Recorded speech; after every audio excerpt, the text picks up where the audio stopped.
ఈరోజు మనం గోధుమ పిండితో పర్ఫెక్ట్ పూరీలు ఎలా చేయాలో చూడబోతున్నాం. వీటికి తోడుగా ఒక రుచికరమైన బంగాళదుంప కూర కూడా సిద్ధం చేసుకుందాం. ఇంట్లో ఆరోగ్యకరంగా తక్కువ నూనెతో ఈ కాంబినేషన్ ఎలా చేయాలో స్టెప్ బై స్టెప్ చూసేద్దాం. ఆలస్యం చేయకుండా స్టార్ట్ చేసేద్దాం. ముందుగా కర్రీ ప్రిపేర్ చేసుకుందాము.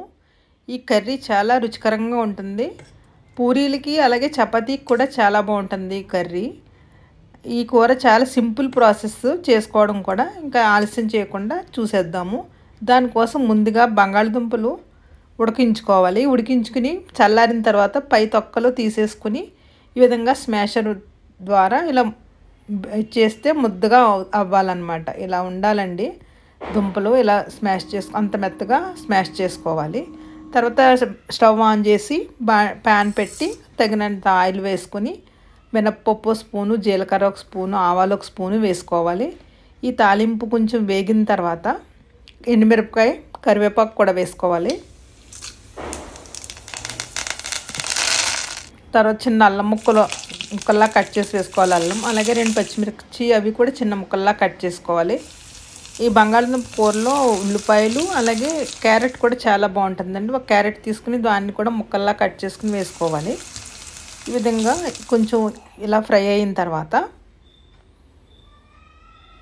ఉల్లిపాయలు కొంచెం వేగిన తర్వాత వాటర్ పోసుకోవాలి. వాటర్ పోసి చేసుకుంటే కర్రీ చాలా బాగుంటుందండి. ఇలాగ 2 గ్లాసులు వాటర్ అయితే సరిపోతుంది అనమాట. మనం 3 దుంపలు తీసుకున్నాం కదా, ఆ దుంపలకు సరిపడట్టు వాటర్ యాడ్ చేసుకోవాలి.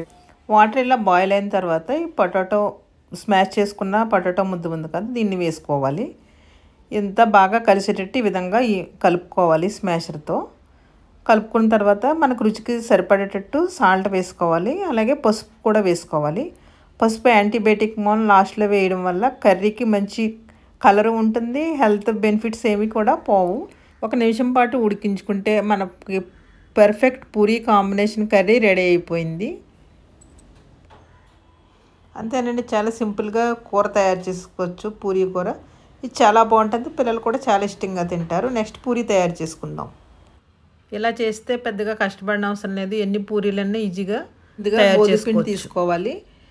మైదా పిండి కూడా వాడవసరం లేదు. అలాగే ఆయిల్ కానీ సోడాలు కానీ వేయ అవసరం లేదు. ఓన్లీ వాటర్తోనే బాగా కలిపి విధానంలోనే పూరీ బాగా పొంగుతాయి అన్నమాట అండి. ఈ విధంగా 10 నిమిషాలు రెస్ట్ ఇచ్చేసి పిండి కలిపేసుకున్న తర్వాత అప్పుడు తయారు చేసుకుంటే బాగా వస్తాయి పూరీలు. పూరీలు ఏ సైజులో మనకి కావాలో ఆ సైజుకి తగ్గట్టుగా ఇలా ఉండలు తయారు చేసి పెట్టుకోవాలి. ఈ పూరీ ప్రెషర్లో పెట్టినప్పుడే ఆయిల్ అప్లై చేసుకుంటే పూరీలు బాగా సాగుతాయి, పెద్దగా అవుతాయి అన్నమాట. లేకపోతే పెద్దగా సాగవు. ఇప్పుడు ఆయిల్ అప్లై చేసుకోవాలి. ఆయిల్ అప్లై చేసి తయారు చేసుకుంటే చాలా బాగా వస్తాయి. ఈజీగా చేయగలుగుతారు. వంట రాని వాళ్ళ కోసమని ఈ విధంగా చూపిస్తున్నాను.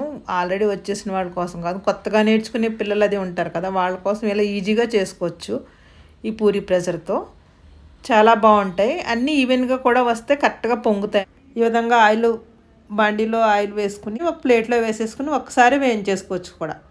ఎవరు కూడా అన్నీ ఒకదాని మీద ఒకటి వేస్తే సరిగా రావనుకోవడానికి కూడా లేదు. ఒకదాని మీద ఒకటి వేసేసి వెంటనే వేపుకోవడం వల్ల ఏమీ అతుక్కుపోవు. లేకపోతే అలా ఉంచేసి తర్వాత ఎప్పుడన్నా వేపితే అప్పుడు అతుక్కుంటాయి, కానీ వెంటనే వేపుకుంటే ఏం కావు. ఆయిల్ హీట్ అయిన తర్వాత బాగా హీట్ అయిన తర్వాత వేసుకుంటే పూరీ ఈ విధంగా పొంగుతుంది వీడియోలో చూపించినట్లు. పూరీ ప్రెషర్ వల్ల పిల్లలు ఎప్పుడు అడిగినా ఏ టైంలో అడిగినా ఎన్ని పూరీలు కావాలంటే అన్ని పూరీలు ఈజీగా చిటికలా చేసి పెట్టేయచ్చు. దీనివల్ల చాలా సింపుల్గా ఈజీగా తయారు చేసుకోవచ్చు పూరీలు మాత్రం. ఈ పూరీలు నూనెను ఎక్కువ పీల్చుకోవు, చాలా సాఫ్ట్గా వస్తాయి. బంగాళదుంప కూరలోని సింపుల్ మసాలా ఈ పూరీలకి పర్ఫెక్ట్ కాంబినేషన్. ఇలా గోధుమ పిండి పూరీలు బంగాళదుంప కూర కాంబో సిద్ధం. మీరు కూడా ప్రయత్నించి చూడండి. ఈ వీడియో నచ్చితే లైక్ చేసి, షేర్ చేసి, సబ్స్క్రైబ్ చేయండి. మరిన్ని రుచికరమైన వీడియోలకు మన ఛానల్ సబ్స్క్రైబ్ చేయండి.